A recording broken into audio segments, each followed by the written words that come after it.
tardes, bienvenidos a una nueva emisión de análisis de legislación de seguridad y salud en el trabajo. Hoy vamos a hacer un análisis sobre la sentencia 509 de 2014, donde el ciudadano Andrés Cristancho Niño emitió una demanda de inconstitucionalidad sobre el artículo tercero de la ley 1562 de 2012. Esta ley modificó el decreto 1295 de 1994 en materia de riesgos laborales y otras disposiciones de salud ocupacional. En su artículo tercero maneja el término, especifica el término de accidente de trabajo, donde se habla en dos incisos sobre la vinculación, sobre la actividad del trabajador o contratista en sus traslados, y en otro inciso sobre el tema de el ejercicio bajo las órdenes del empleador o contratante. El señor Cristancho asumía una violación a la derecho al trabajo, a la igualdad, al equiparar el vínculo laboral con el vínculo comercial, que es el contrato por prestación de servicios.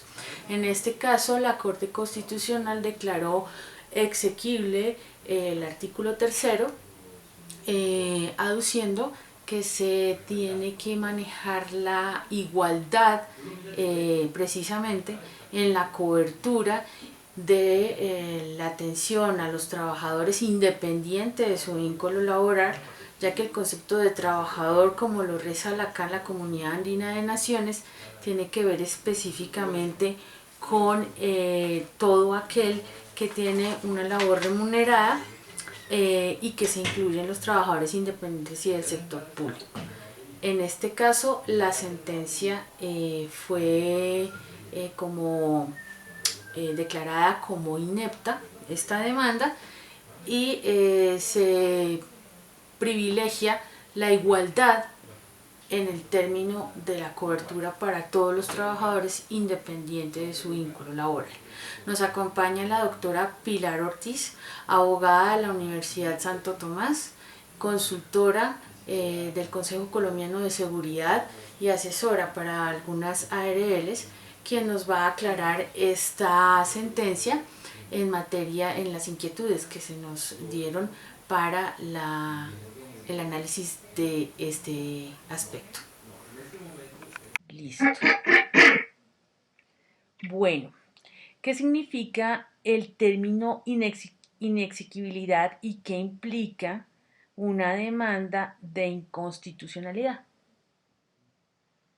Bueno, el término inexequibilidad lo entendemos cuando la Corte Constitucional, al revisar una norma por inconstitucionalidad, pues la declara inexequible. ¿Eso qué quiere decir? Que esa norma no cumple con la Constitución o con los principios establecidos en la Constitución. Entonces, ¿eso qué quiere decir? Que cuando una norma ha sido revisada por la Corte, porque se considera que es inconstitucional, se declara entonces la inexequibilidad. Vale, muy bien, muchas gracias. En el marco de la demanda presentada, ¿qué derechos se están vulnerando al buscar una cobertura para los contratistas independientes en caso de accidente de trabajo? Bueno, en este caso el accionante lo que busca es que se declare precisamente inexequible uno incisos del artículo 3 de la ley 1562, que establece el concepto de accidente de trabajo, donde él considera que se está equiparando al contratante con un empleador y al contratista con un trabajador dependiente. Entonces, es lo que alega en la demanda es una vulneración precisamente al derecho de igualdad y al derecho a la protección del trabajo.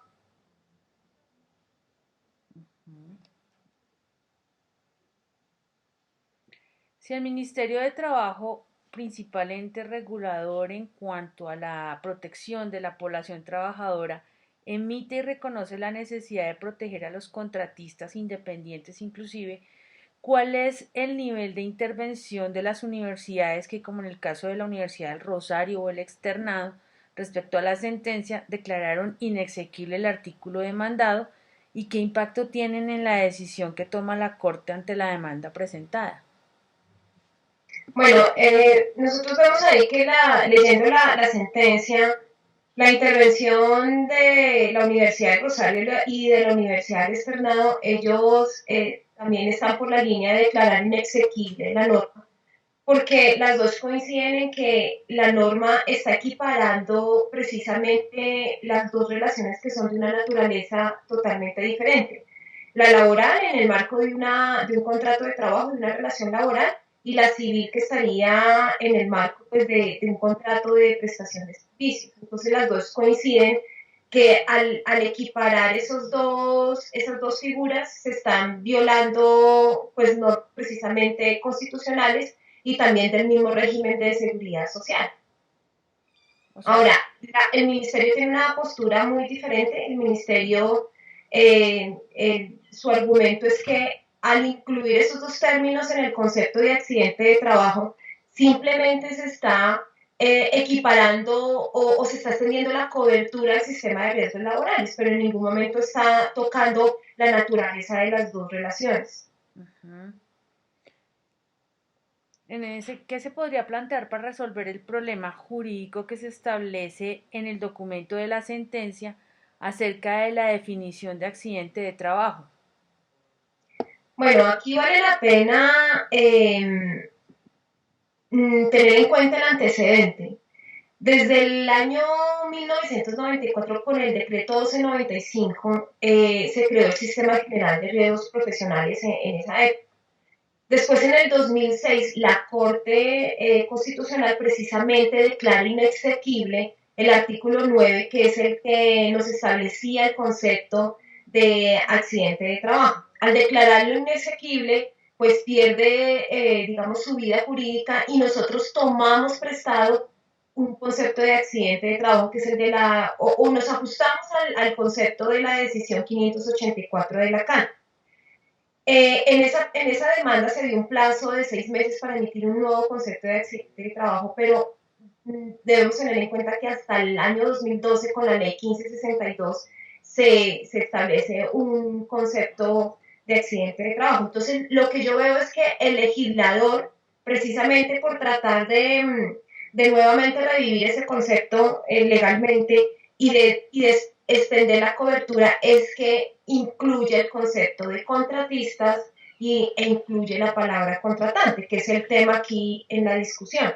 Entonces, yo lo entiendo que el legislador lo que pretendió fue ampliar la cobertura del Sistema General de Riesgos Laborales y la intención del gobierno es extenderla a todo ciudadano que ejerce una labor. Por eso también se cambió el término profesionales a laborales. Ya hablamos de un sistema general de riesgos laborales y no un sistema general de riesgos profesionales.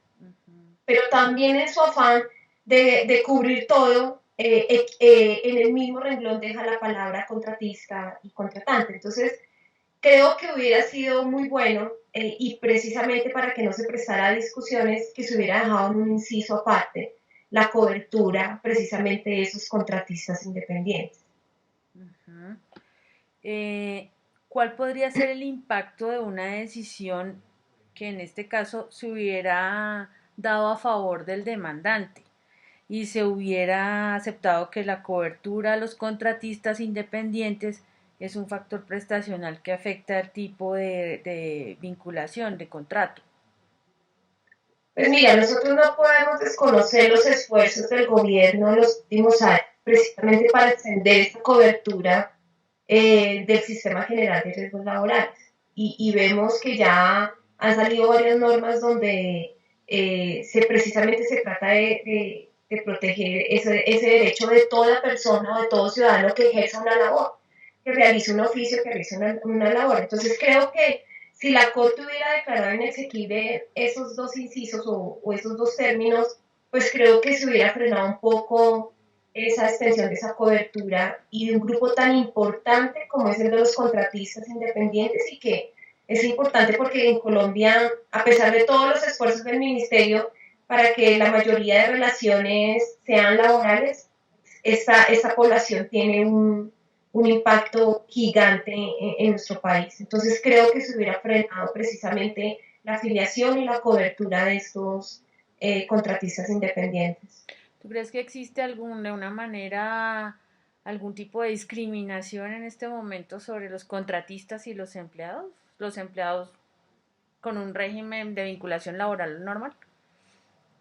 Sí, yo pienso que más que discriminación es esa, precisamente el no respetar las dos naturalezas de contrato, porque pienso que en un ordenamiento como el nuestro es totalmente válido tener tanto un ordenamiento laboral como uno civil, pero el problema que vemos en Colombia es que se emiten contratos de prestación de servicios, se emiten este tipo de relaciones, pero no se respetan. Entonces un contratista que fue contratado por un trato para una labor por medio de un contrato de prestación de servicios, termina realmente siendo un trabajador, ¿sí?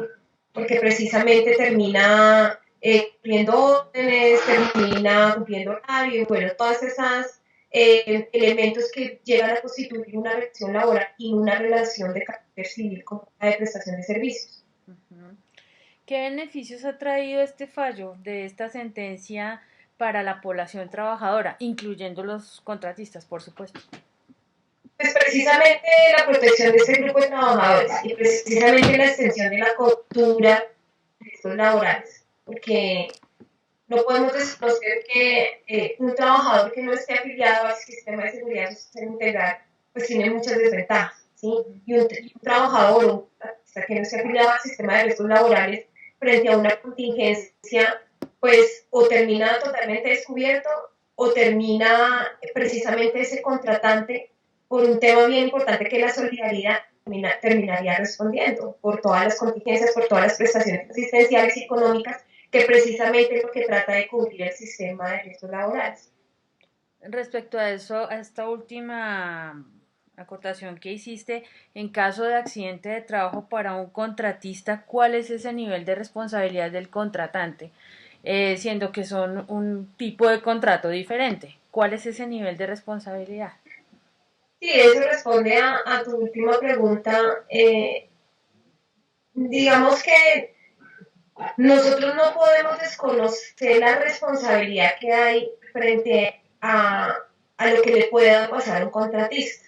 ¿Sí? Precisamente se suscriben este tipo de relaciones como para dejar de un lado la responsabilidad, pero nosotros no podemos desconocerla. ¿Sí? Frente a un accidente de trabajo y un contratista, aunque su propia ARL responda por las prestaciones asistenciales y económicas, existe un factor importante que es el tema de la solidaridad. ¿Sí? Entonces, si un trabajador o un contratista sufre un accidente a causa o por culpa del empleado de ese contratante, puede llegar ese contratante o ese empleado a responder civilmente por todos los daños y perjuicios que acarree el que la persona haya sufrido un accidente de trabajo. Ok. Bueno, muchísimas gracias, doctora Pilar, por su Bueno, intervención. Entonces, vamos a hacer esta emisión. Muchas gracias. bueno, gracias.